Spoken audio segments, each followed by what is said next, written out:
Welcome to Bliss Live. I'm Cassie Begley, the founder and visionary of Bliss Dance Festival, aka BDF. BDF is a weekend of celebration, and what are we celebrating? Women's sexual empowerment. We are highlighting women choreographers while empowering women to celebrate their sex, sexuality, and sexual desires.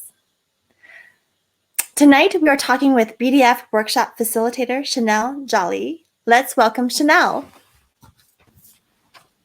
Hi. Hello. Hi, Chanel. Hello. Thank you so much for joining us. Thank you for having me. It's so great to have you here. Chanel's coming from Washington, D.C. I'm coming from California.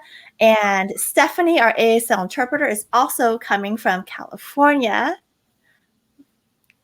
I love your backdrop, Chanel. Can you tell us, what are we seeing? I feel like I should just be like in a parade. Or you're in the parade. You're in the parade. I'm just waving at you. Hey. Thank you.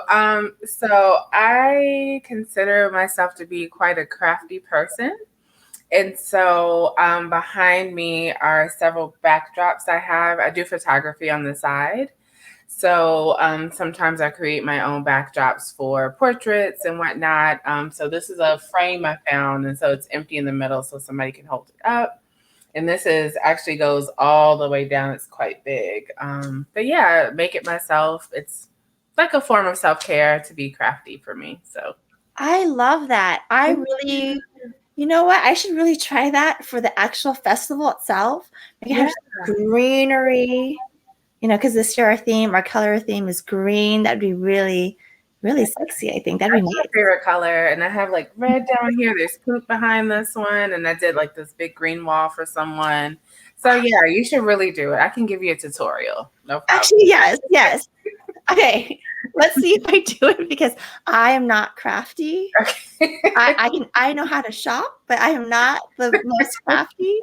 That's okay. Okay, so Chanel, you're in Washington, D.C., so that means we are 5 p.m. Pacific Standard Time, so you are 8 o'clock. Yes. Which is like a great time. I love the 8 o'clock time. That's what we usually have, our 8 o'clock. Our Bliss Live is usually at 8 o'clock Pacific Standard Time, but we went a little bit earlier today. Let's see how it goes for our viewers, yeah? All right. Okay, so I have a list of questions for you. Are you ready? I'm ready. Are you ready? Okay. I'm ready. All right. We know that you are a sexologist. What is that exactly, and how does one become one? Sure. So I have been doing work in sexuality for a little over 15 years now. And so I started out as a sex researcher, which I continue to do. And then I moved into sex education, which I continue to do. And then moved into owning my own company, which I continue to do. And so for me, saying sexologist kind of encompasses all of the work that I do. I also do HIV education, both clinician facing and community facing. And I teach other people how to become HIV testers as well. So being a sexologist for me specifically encompasses a lot of different hats. So yeah. As far as becoming one, I tell people initially you need to read.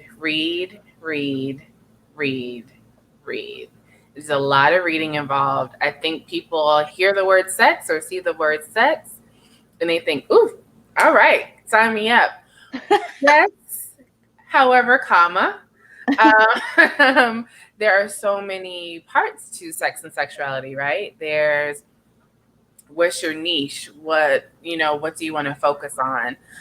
So sometimes it takes a while to figure that out. But for me, this is definitely my life's work. And I start school. I start my PhD program next month in human sexuality.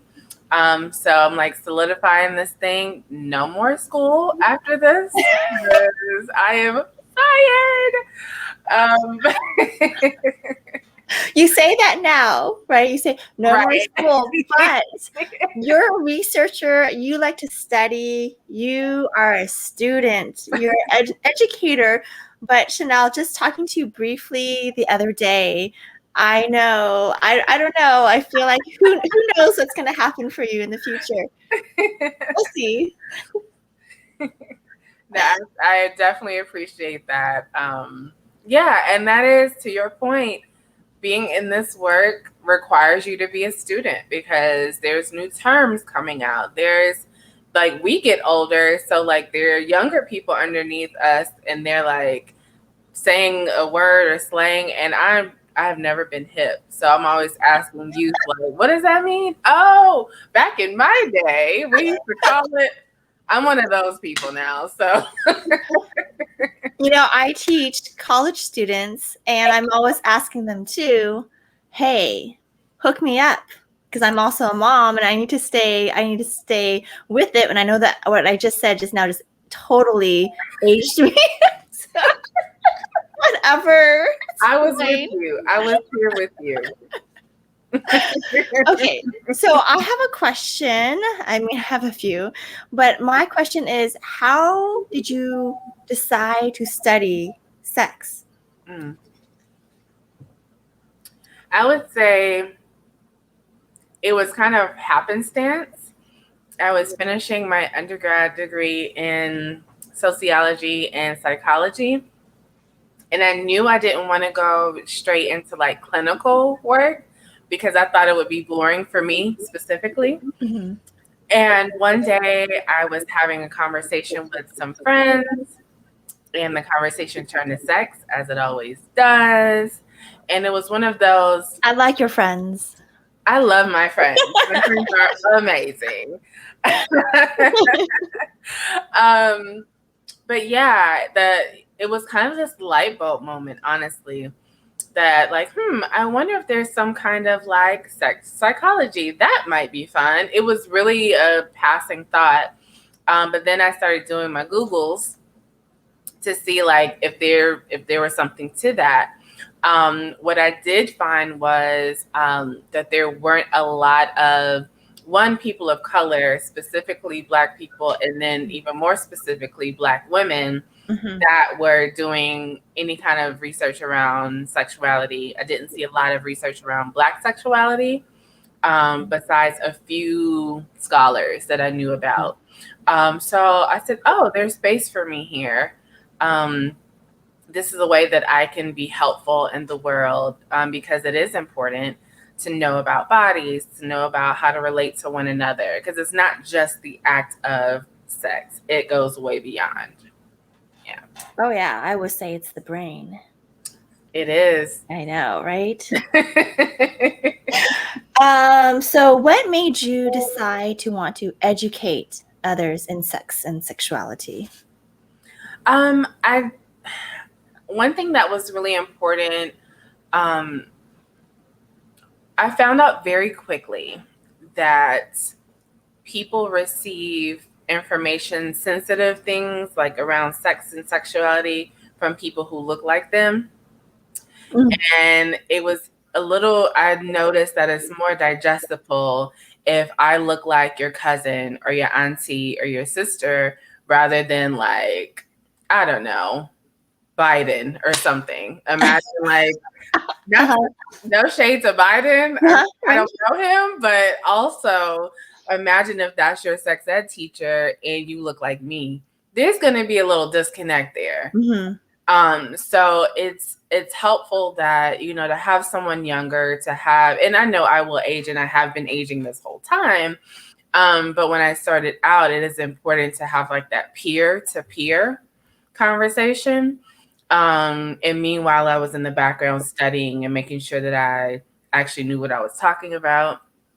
But beyond that, I think that there is a lot of uncovering and layering to sex and sexuality.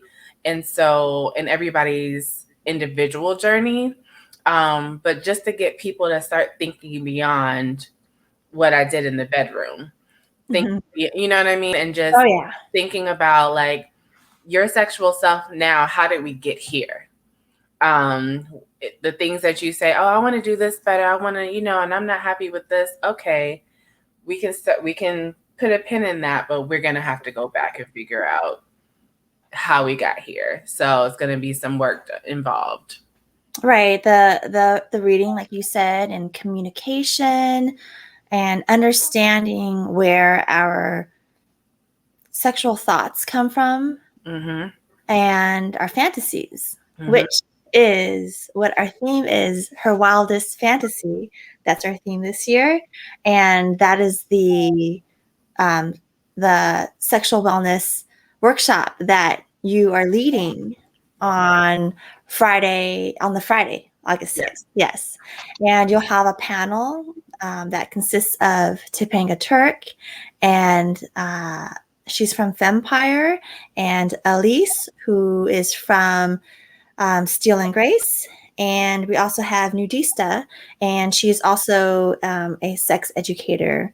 And so it'll be really fun to have you leading the way with this panel, talking about our sexual fantasies and exploring our sexual fantasies. I mean, it is something that I think is really difficult and challenging for women to talk about, right?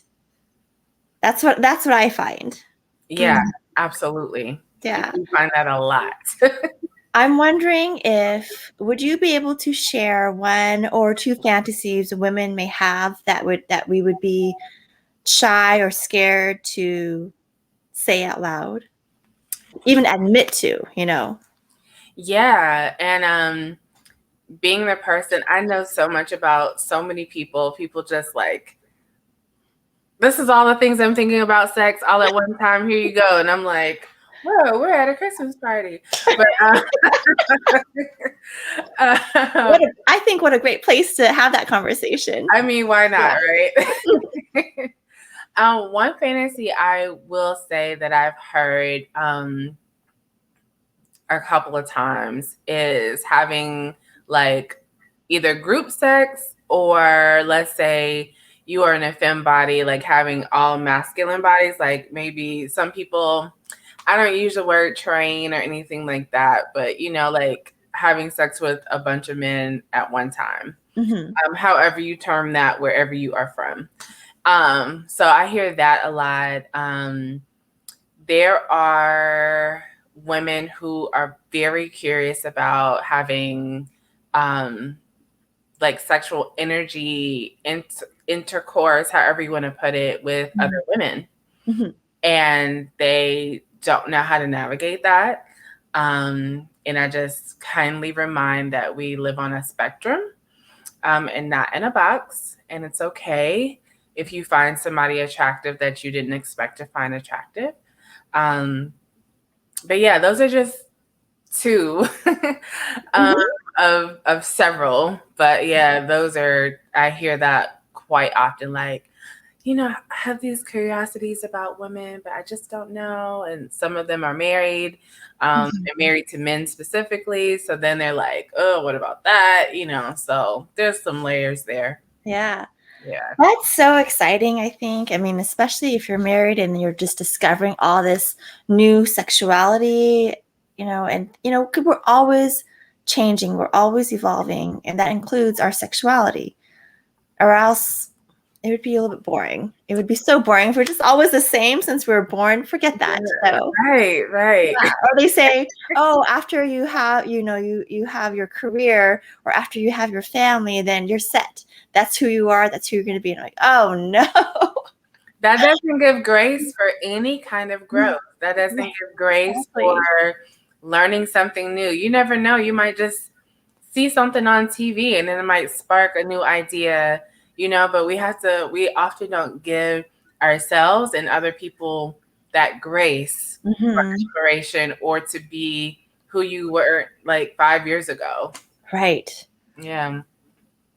Yeah. I know so many women that are interested in other women, and especially around my age, who are afraid to talk about it. However, the younger generation, like my college students, they are not afraid to talk about it. It is pretty common and it's normal, which is great. They have normalized it. I'm like, thank you. It's wonderful to see diversity and comfort and confidence, especially within women. Thank goodness. I love that. I know. Like seriously, because for my generation, everything is hidden, and it's such a shame. Everything's hidden. We don't talk about it. If we bring it up, like if I try to bring it up, oh, Casey, why are you talking about sex again? I don't know, because it's fun. Why not? Right. Yeah. What is everyone else thinking? And why are we not talking about something that is so human? Right? So human. Oh my gosh. I know. So Chanel, are there certain things that you do that make you feel empowered and extra sexy? You know what? I'm obsessed with music. So I love a good playlist. Okay. So what would be on that playlist? Oh, definitely Janet Jackson. I am hands down the #1 Janet Jackson fan in the entire universe. Do not at me. Don't debate me. Okay. No one else. Sorry. That's okay. You can have Janet because I'm going to have Abel. And some of you know who I'm talking about when I say Abel, because, I like the Canadians, the Toronto men, right? Thank you. So yes, definitely some Janet, definitely some Prince. I definitely think Angelo. Yeah, just some. Yeah, I love it. Yeah, that is good. Yes, that is good. Now, when you're listening to the music, and you're feeling that sexual energy, are you by yourself, or is this like a certain time of day? Are you eating food? Food can be pretty nice too. Yeah, and I'm a Taurus, so like food is my lane, comfort is my lane, sensuality is my lane. So like this all makes sense for me. Usually it's just me. In the past, I've had partners ask me to like dance. Especially like I used to dance professionally. I was in a burlesque troupe, so I'm definitely familiar with movement and how to kind of tease and things like that. Let's do that again. Chanel, ready and go. Shoulder, shoulder, shoulder. Yes. Did you catch that? I can't help it. Okay. I know, and it was just like a natural, like, oh. Okay. Yes, this is very serious for you. Can you tell? Very, very serious. And sometimes it's just like if I'm driving back from somewhere and it's nighttime, and I just want that like chill but like sexual mood, I'll do that. If I know I'm about to like, my friends and I call them appointments. If I have an appointment with somebody, wink, wink. I've heard it called that before. Stephanie's like, Yes. Is that wink, wink? That's Yes. cute. So if I have an appointment with somebody, of course I want to make sure that I'm not thinking about work, that I'm not thinking about my to-do list for tomorrow. Just things like that. I probably have some kind of drink with whiskey in it. I'm a whiskey and bourbon lady. So there's probably that happening too. So if I decide like that's what mood I'm gonna be in, I make it a whole thing. There is low lighting. I have just the right aromatherapy happening. I mean, it's a whole thing. It's a whole thing. And all I might do is fall asleep on the couch. But Okay. yeah. So wait. Okay, Chanel, we're both Tauruses. Hey. That's right. So when is your birthday? I'm May 2nd. I'm a May Taurus. I'm May 15th. Oh man. Bliss, friends and family, don't forget our birthdays are in May. And we she likes, what do you like? Bourbon? I like champagne. Hey, there we go. She likes Janet. I like Abel. Listen, yes. As soon as I come to California, we're gonna have to hang out. Oh my gosh, you totally are. Yep, I already I've talked about you. I said, oh yeah, Chanel and I we're gonna be besties. Absolutely. And you're gonna show me your school because it's here in San Francisco. Yes. I still need to look into that because wow, that's interesting to be able to get your PhD in human sexuality. I'm so excited. I'm so excited. Yeah. That sounds very, very interesting. So yes. Okay, let me see. What else do I have here? Oh, this question.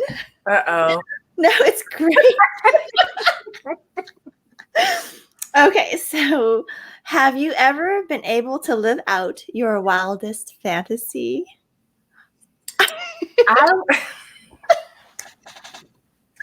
You know what? I would say yes. Wow. I would say yes.